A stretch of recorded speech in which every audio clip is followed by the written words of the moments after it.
अस्सलामुअलैकुम दोस्तों। आज के इस वीडियो में हम बात करेंगे मिडिल ईस्ट के सबसे चर्चित और लंबे समय से चल रहे एक बड़े संघर्ष के बारे में, जो है ईरान और इजराइल के बीच का टकराव। इस वीडियो में हम जानेंगे इन दोनों देशों के रिश्ते का इतिहास, दुश्मनी की वजह, वर्तमान स्थिति और भविष्य में क्या हो सकता है। दोस्तों, बहुत से लोग सोचते हैं कि ईरान और इजराइल शुरू से ही एक दूसरे के दुश्मन थे, लेकिन सच्चाई कुछ और है।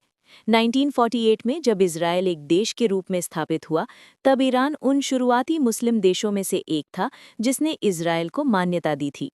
उस समय दोनों देशों के बीच अच्छे कूटनीतिक संबंध थे और व्यापार भी होता था।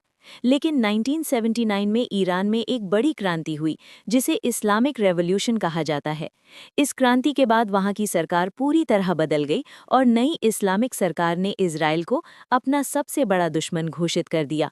यहीं से दोनों देशों के बीच दुश्मनी की शुरुआत होती है। इसके बाद से ईरान कभी भी इजराइल को एक वैध देश के रूप में स्वीकार नहीं करता। ईरान हमेशा फिलिस्तीन का समर्थन करता है और इजराइल के खिलाफ अपनी आवाज उठाता रहता है। दूसरी तरफ इजराइल ईरान को अपनी सुरक्षा के लिए सबसे बड़ा खतरा मानता है, खासकर ईरान के परमाणु कार्यक्रम को लेकर। इजराइल का आरोप है कि ईरान गुप्त रूप से परमाणु हथियार बनाने की कोशिश कर रहा है, जो भविष्य में इजराइल के लिए बहुत खतरनाक हो सकता है। हालांकि ईरान हमेशा इस बात से इनकार करता है और कहता है कि वो केवल शांतिपूर्ण उद्देश्यों के लिए परमाणु ऊर्जा का उपयोग कर रहा है। समय के साथ ये टकराव सीधे युद्ध की बजाय एक प्रॉक्सी वॉर में बदल गया। ईरान सीधे इजराइल से लड़ाई नहीं करता, बल्कि अलग-अलग सशस्त्र समूहों को समर्थन देता है, जैसे लेबनान का हिजबुल्ला और गाजा का हमास। ये संगठन इजराइल के खिलाफ लड़ाई करते हैं।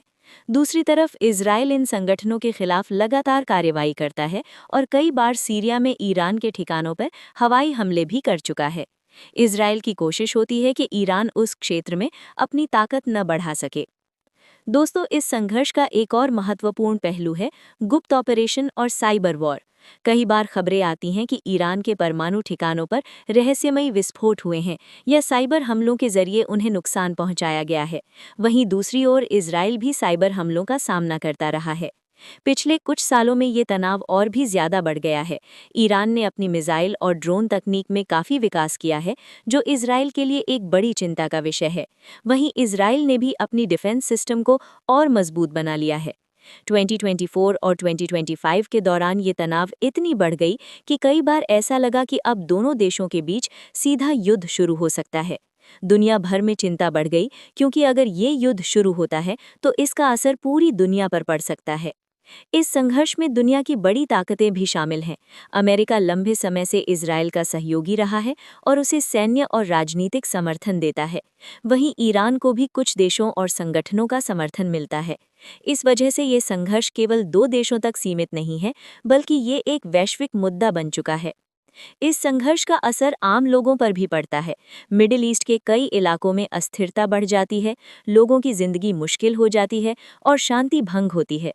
अब सवाल ये है कि भविष्य में क्या हो सकता है।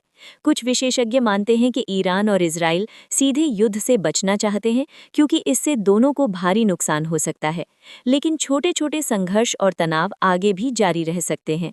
वहीं कुछ लोगों का मानना है कि अगर कोई बड़ा हादसा हो जाता है, तो हालात अचानक बिगड़ सकते हैं और एक बड़ा युद्ध शुरू हो सकता है। इसलिए ये क्षेत्र हमेशा संवेदनशील बना हुआ है। अंत में यही कहा जा सकता है कि ईरान और इजराइल के बीच का ये संघर्ष बहुत पुराना और जटिल है। इसमें राजनीति, इतिहास, धर्म और शक्ति की लड़ाई सब कुछ शामिल है। ये कब खत्म होगा, ये कोई नहीं जानता। दोस्तों, उम्मीद है कि आपको इस वीडियो से बहुत कुछ नया जानने को मिला होगा। अगर आपको वीडियो पसंद आए तो लाइक, शेयर और सब्सक्राइब जरूर करें। धन्यवाद दोस्तों। अल्लाह हाफिज।